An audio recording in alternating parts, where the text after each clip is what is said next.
kind of touched on it a little bit on my previous question, where we were talking quite quickly about the animals that I cover in the book. The meat industry,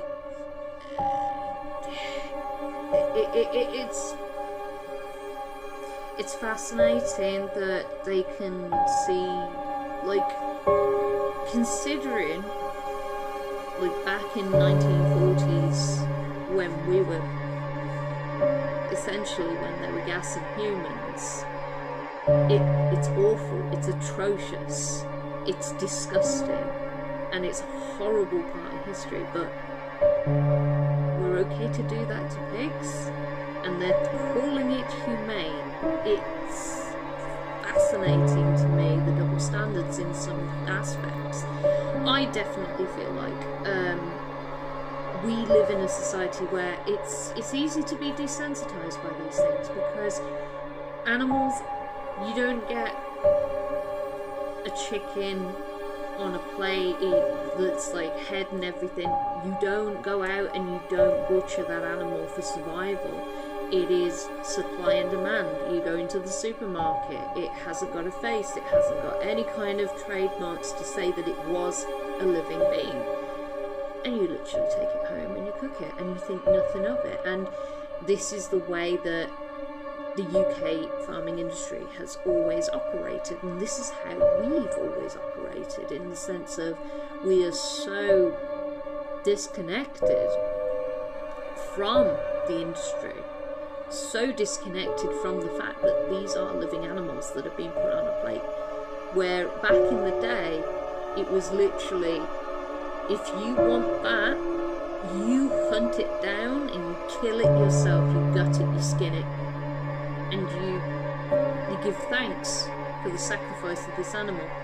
And the amount of food waste that you see being displayed in most things is, it also adds another layer to this as well, when you think about how much agriculture actually affects the environment and damage it does with the pollution caused by animal farming.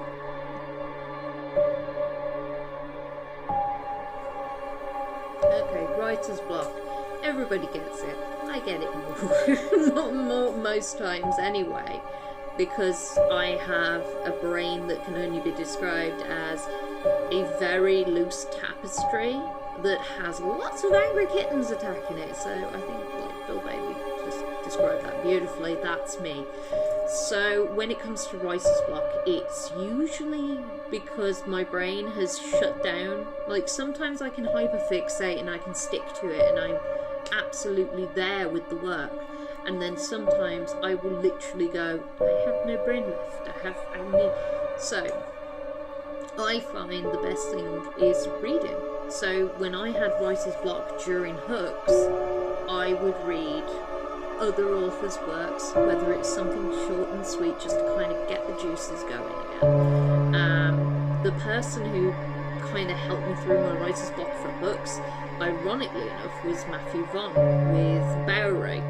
I was going through a bit of a moment where I was like, oh god, how do I write this next bit? How do I do this next bit? I read Bowery and my skin crawled off itself and I loved it, but at the same time it gave me what I needed to go, oh shit, yeah, okay, that'll work. I'll do something similar to this. Oh, but what if I add this to it as well? So yeah, I gotta give Matt some hype on that one, because Bowery is very, very much torturous in its own right, and again, it makes you question aspects of how cattle are handled, because obviously Bowery, it's women treated like cows. So for me, I find that either watching something to kind of unwind it's just like a repeat for me. Buffy, I love it. I'll have that on in the background, or I will sit and read and it's like an autopilot, it's like a brain reset almost. It's like an automatic reset goes off in my brain and I go, oh,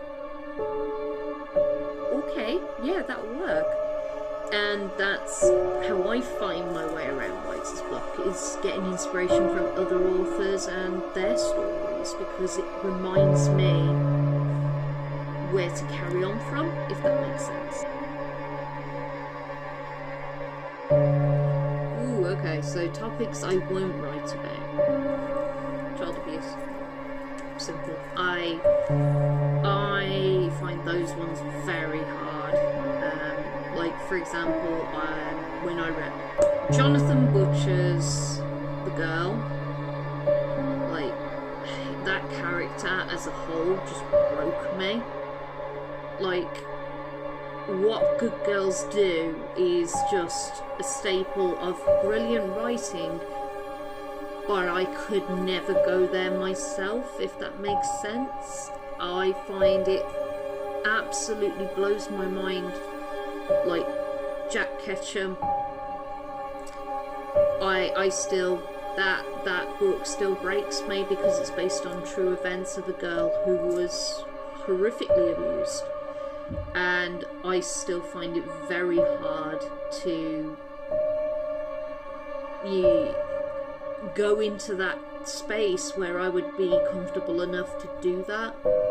So that's my answer on that one.